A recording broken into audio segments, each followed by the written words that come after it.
Kung magtatayo ka rin lang, huwag kang magtayo ng isang bahay na parang, sabing ganun nga, ano nga ba yung term niya? Para kungkung lang. Okay? Naintindihan niyo po ba yung ibig sabihin nun? Mama ko dati ginagamit niya yung, huwag ka nga na para kungkung lang, yung parang, ibig sabihin, petiks lang.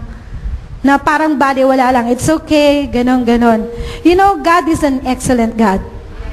Amen?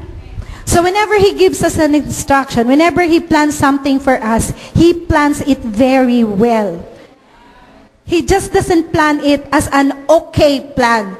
It's always a very good plan. Remember when He created heaven and earth and the entire universe? Nung siya mismo, nung nakita niya na yung fruition of fulfillment ng kanyang creation, ano sabi niya? It is good. Maganda pala. And then nung create niya ang babae, ano sabi niya? It is very good. Hindi lang babae. Nung nagkaroon na po ng humans that were made into His image and likeness, sabi niya, ay, very good pala. So, ganun po yung plano ng Panginoon sa atin. It is not just rated as something that is okay. Pero nakarate po ito ng 5-star sa Panginoon. Laging very good po siya or excellent po siya para sa atin. God will not plan anything that is bad or harmful for us. Yan po yung pakatatandaan natin. Everything that God is planning, it is always something good, something better for each and every one of us. That's why He wants us. He wants us. He wants our life. He wants our marriage. He wants our family, our ministry, even our businesses to be built well.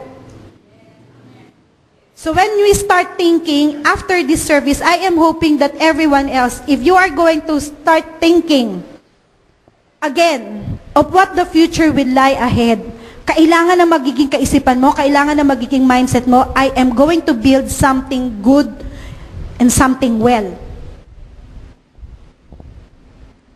Okay? Hindi po pwedeng, okay na yun. Pag na ito yun, okay na yun. Laging meron bagong nababago because God is a progressive God. You cannot read the Bible for one whole year and then say, oh, okay, nabasa ko na yung buong Bible. Alam ko na kung ano laman nun. Marami po sa mga manggagawa ang Panginoon na nabasa na ang salita ng Diyos, I am pretty sure ng 100 ulit na. But every time that they go back, even with the same passage like the passage that we have read today, they always get a fresh revelation from that passage. Ganon din po ang binibigay ng Panginoon sa atin. The day of testing will come in our life. Actually, every day we are being tested. If we are going to be honest sa isa't isa, lahat po tayo, sabi nga ganun, sa inaraw-araw na lang na ginawa ng Diyos, lahat po tayo ay pumapasabak sa isang uri ng pagsubok. Amen? Pagkagising natin sa umaga hanggang sa pagtulog natin sa gabi, in between those hours, we are being tested every day. It doesn't matter how small or how big the testing is or the trials that comes our way. The truth of the matter is, lagi po tayong tinitest. Tama? Ang dalangin lang po natin, sana, pagdating ng gabi, bago tayo matulog, meron naman tayong naipasa sa kahit na anong pagsusulit. Amen?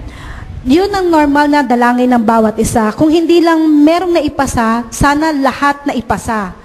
But we will go beyond that desire. Hindi lang po tayo makukontento sa sana may naipasa o sana lahat naipasa, kundi dapat umabot po tayo dun sa kaisipan na sana may natutunan tayo. Okay? Because it's very difficult to go on the same kind of trial and temptation every time and yet learn nothing. Diba?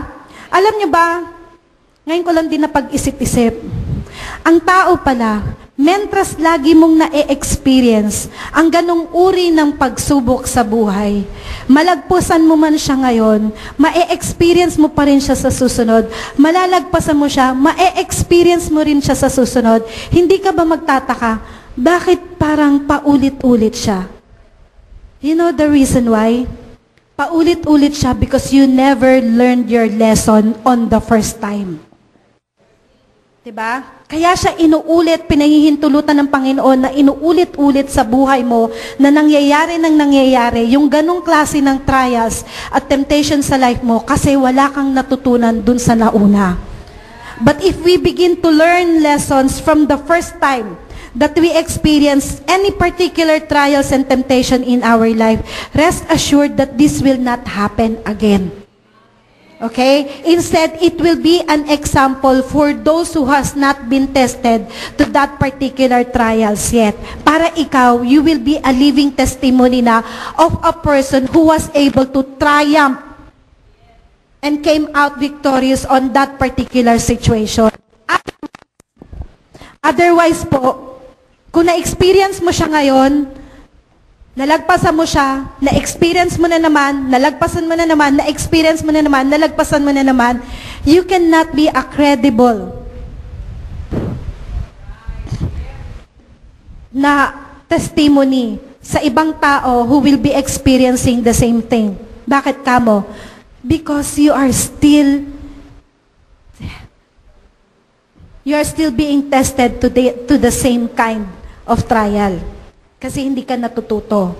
Okay? So, dapat po tayo, magkaroon na po tayo ng kaisipan na once na nalagpasan natin itong ganitong trial o pagsubok sa ating buhay, we learn to look back and ask God, Lord, because you have helped me dun sa trials and temptation na yan, na ma-overcome ko siya sa aking buhay, ipaalam mo rin sa akin, ano po ba talaga yung lesson na kailangan kong matutunan nang sa ganon, I can move forward in my life. Nang sa ganon, magamit ko po ito bilang hindi lang para maging isang sandata sa aking buhay, kundi magamit ko rin po siya para maging isang ehemplo o modelo sa mga tao na magkakaroon ng ganung uri din ng experience sa buhay nila.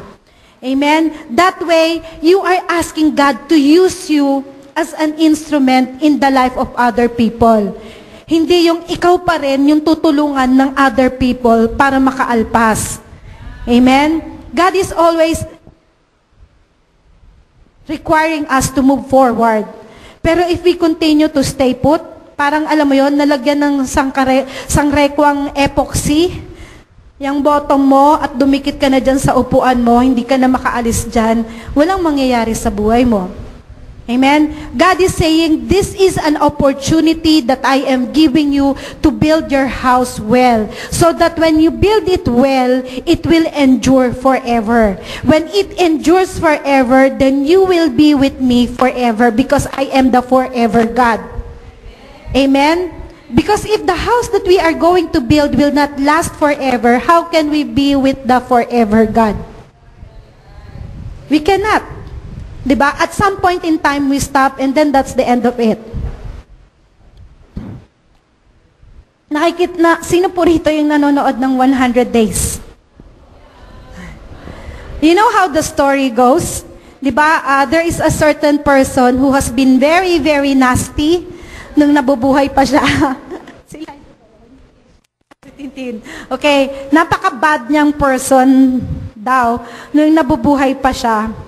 So that when she died, naturalmente, ang konsepto nila, she went to hell. Okay?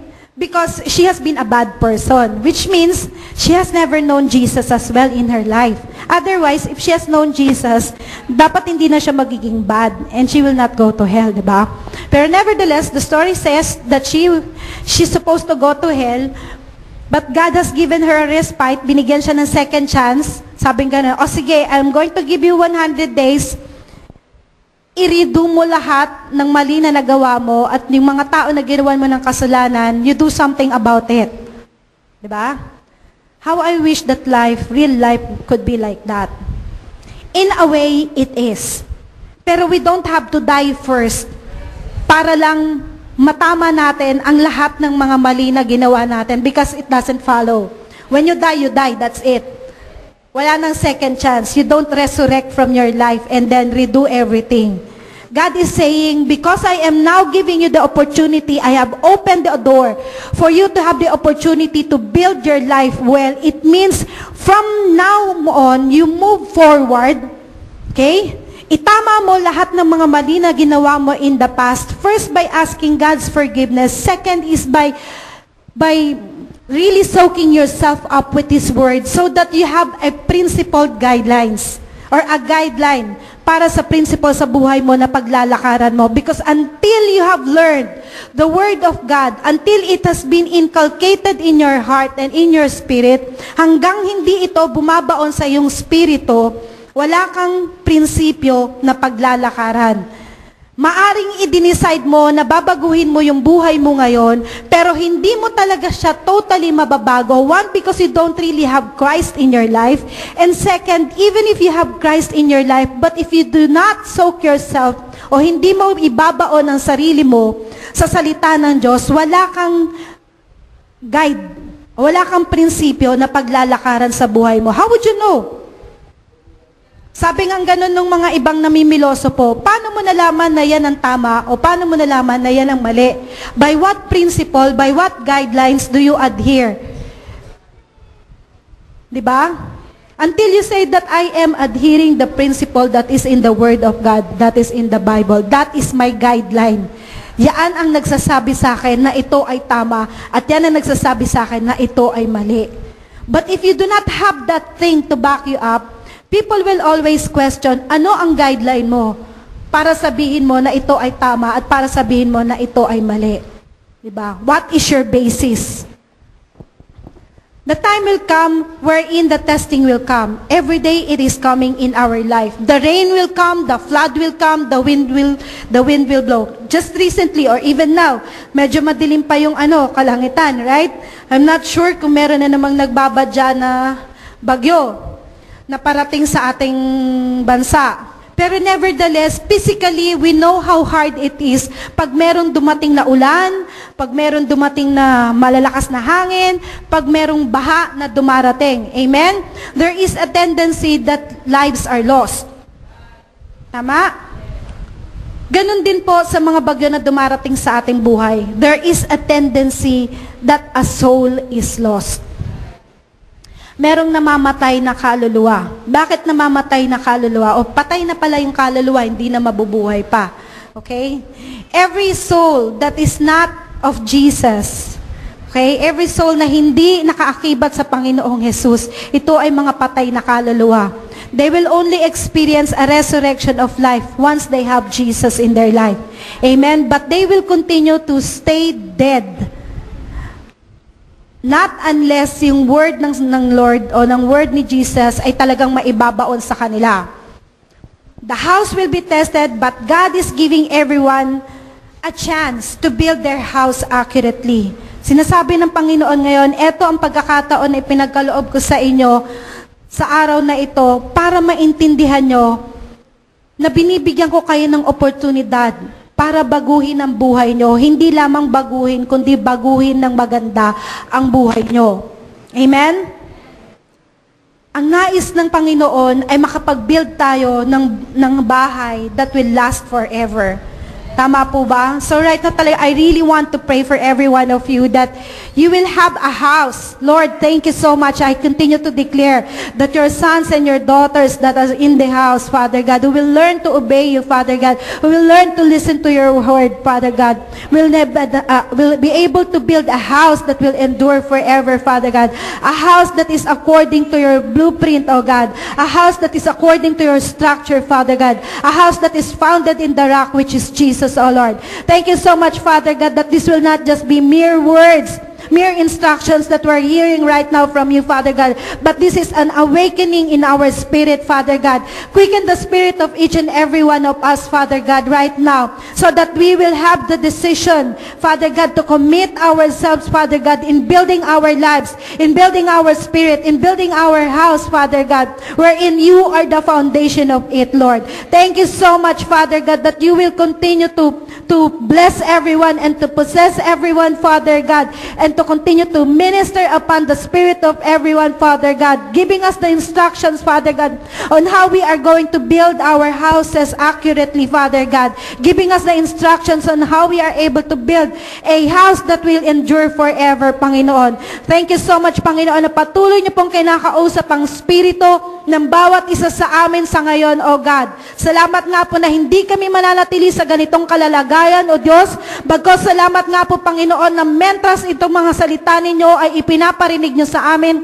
Ito nga po, Panginoon, ay magiging matibay na sandata namin, Panginoon. Ito nga po ay magiging isang motivation sa amin, Panginoon, to look forward, Father God, and to stand firm in our faith, Father God, para sa ganun kami nga po, Panginoon, ay magamit ninyo for the advancement of your kingdom, O God. We give you praise in Jesus' name, Lord. Thank you so much, O God. I believe right now that whatever shaking that is going to happen in our life, as long as we keep in our mind na kahit na anong bagyo ang darating, after the storm, there is always a rainbow. And the rainbow always signifies the promise of God that He is not going to destroy the earth again using the flood. Tama? So let it be a continuous reminder sa bawat isa sa atin na anumang uri ng unos ang dumarating sa buhay ng bawat isa, meron laging kaakibat na promise ang Panginoon na you will endure provided that you continue to strengthen yourself in my presence. Amen? So I believe that's why God has put us here, for we know the future. The storm will come, the wind will blow, the rain will fall, the attacks will come, but nobody can prevent eventualities. It will happen. Darating at darating yung mga atake na yan, but nevertheless, God is saying, He is in the midst of our problems. Amen? He is in the midst of our problem, and He gives us the opportunity to build well so that we will stand well. Tandaan po natin, kahit na gaano kalaki ang problema na yan, wala pang mas lalaki kesa sa Diyos na ating sinasamba. Amen?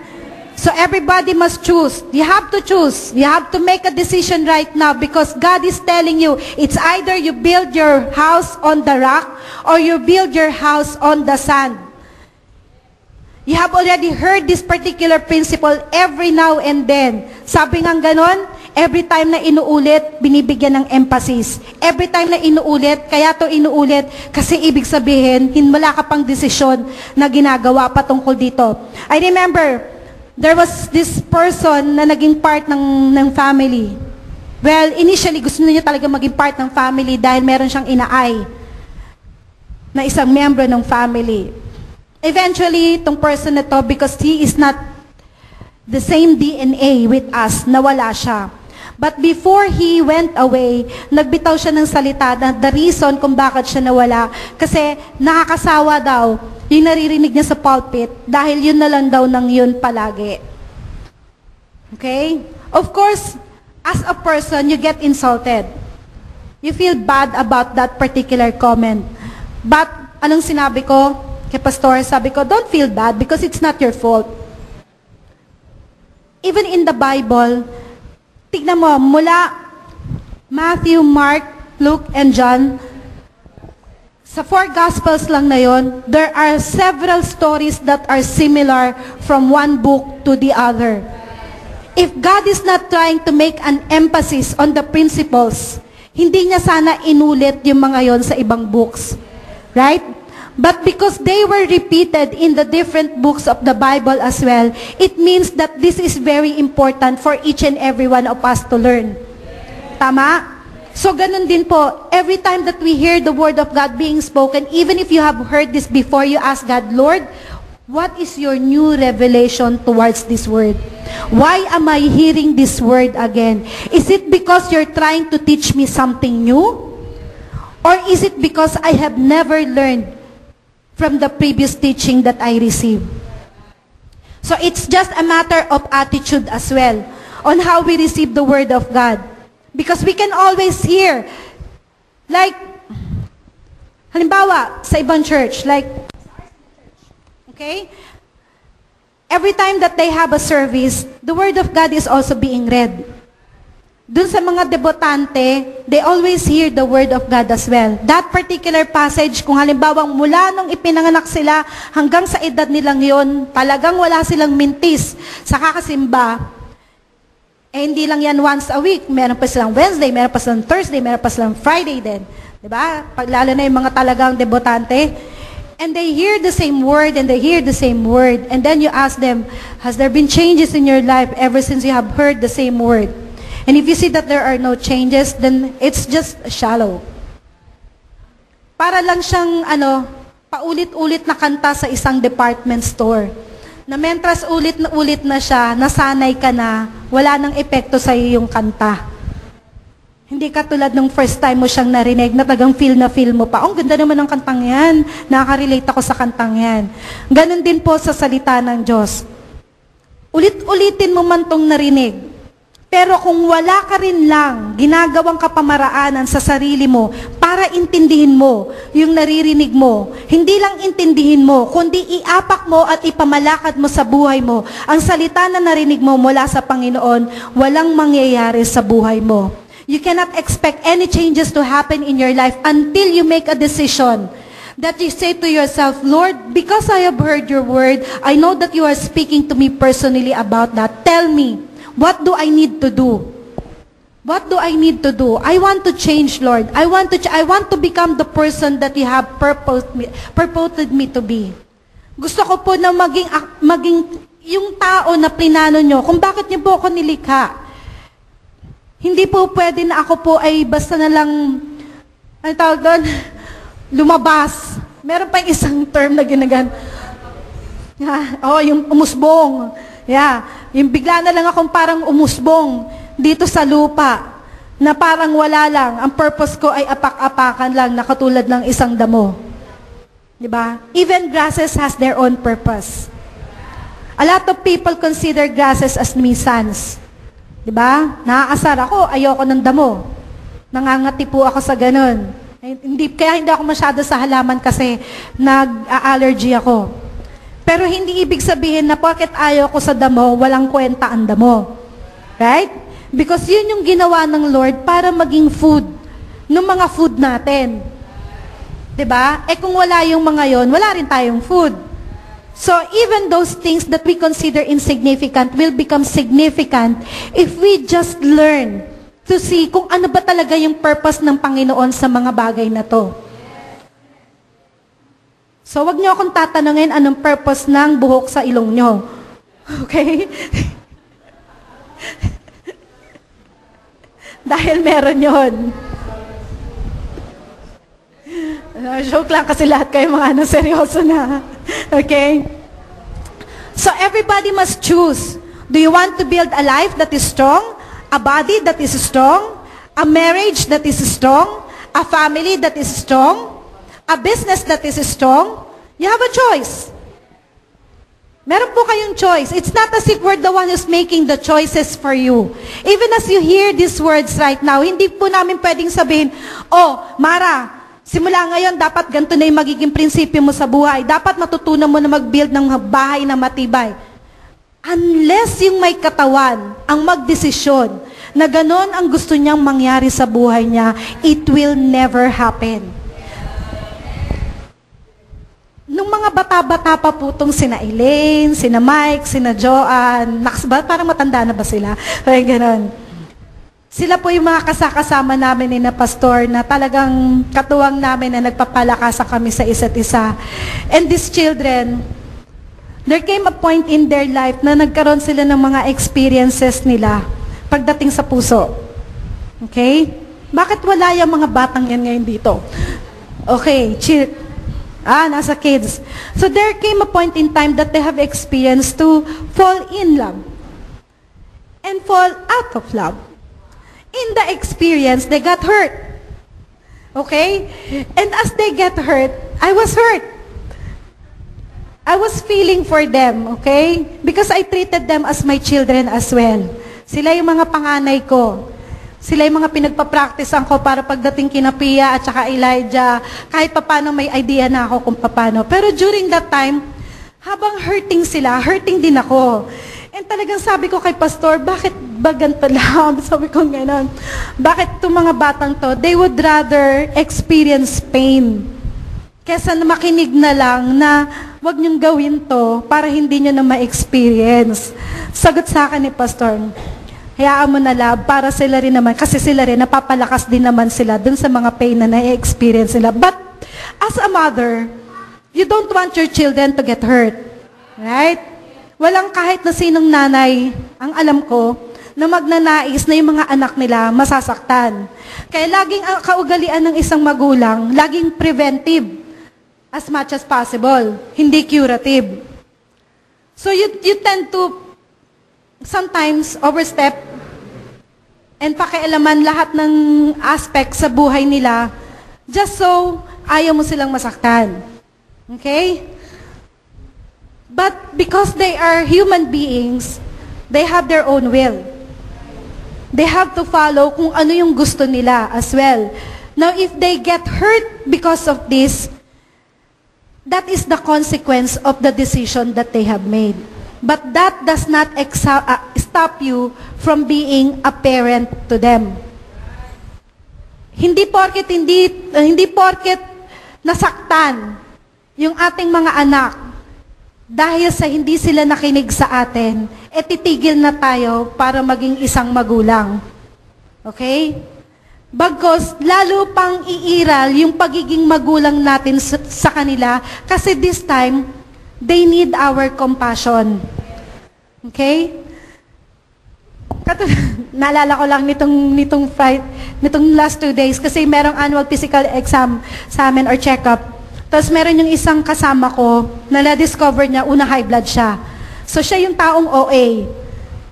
Talagang lahat pinaalam niya, high blood siya, ganyan-ganyan. Ang kanyang mother, sabi niya gano'n, kasi Judine siya, gano'n. Pinaalam niya daw kay Mother Reka, gano'n yung term na ginagamit niya, na high blood siya, so pinakain siya ng bawang. Basta niregulate yung pagkain niya. Next thing he knows, pinatawag siya ng clinic, pinapacheck yung sugar count niya, kasi mukhang diabetic siya, yung early stage. O di lalo siyang nawindang. Sinabi niya sa nanay niya, lalong nagalit ang nanay niya, tinalakan-talakan daw siya. Di biniro ko siya. Di sana sinabi mo kay mother mo, Mom, sabi yung ganun, I am hurting right now. What I need is your compassion, not your talak. Sabi yung ganun. Which is true. Di ba? Ang tendency kasi ng mga magulang, nauuna yung talak, bago yung compassion.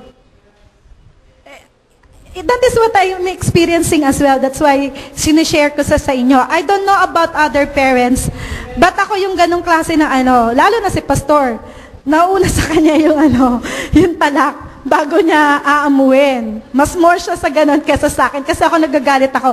Pag nakita ko nasaktan si Napi at Elijah, aanayin ko muna sila, iis ko muna yung pain nila, bago ko sila tatalakan. Kay pastor, nauna yung talak bago yung is ng pain. Pero nevertheless, the principle still applies. Hindi mo maiaalis as a parent na magalit kasi nasaktan siya. Diba? Kasi dapat na-prevent yun kung nakinig lang siya at nag-obey. But because hindi siya nakinig at nag-obey, nasaktan siya. And dahil nasaktan siya, pati ikaw, nasaktan ka rin. Diba? Pero as a parent, sabi nga ganon, pag nakita natin na nasaktan na yung anak natin, let us not add more pain to the pain. Okay? What we need to show them is compassion and understanding kung bakit nangyari yon. Of course, hindi natin tinatanggal yung principle to remind them na this should not have happened if you have just obeyed. Okay? Pero hindi natin pwedeng panatiliin sa puso natin yung galit kasi nasaktan din tayo dahil nasaktan sila. But bagkus, ang mas pairalin natin is yung love and compassion natin sa kanila. Kasi ganun yung ginagawa ng Panginoon sa atin. Lahat po tayo matitigas ang ulo natin at one point in time. Nadapa tayo at one point in time, pero hinayaan ng Lord na ma-experience natin yung consequence ng pagkakadapa natin. But it did not stop Him from being a father to us. It did not stop Him from loving us back again. After we have fallen, ang importante kasi sa Panginoon is the attitude natin na kung tayo ay nadapa, natuto tayong bumangon at may natutunan tayo sa pagkakadapa natin. Amen? Because hindi naman kasi konsentidor ang Panginoon. Nahahayaan niya lang ikaw na continuously madapa, dadamputin ka niya, madapa. Dahil ang gusto rin ng Panginoon is may matutunan ka sa pagkakadapa mo. You will not be able to build a house that will last forever unless you will learn. You will learn to learn something from the mistakes of your past. You cannot dwell on your past. Okay? Hindi kayo pwedeng manatili sa nakaraan ninyo. Ang pwede nyo lang makuha mula sa nakaraan ninyo ay ang mga lessons na dapat na natutunan nyo mula sa pagkakadapa nyo.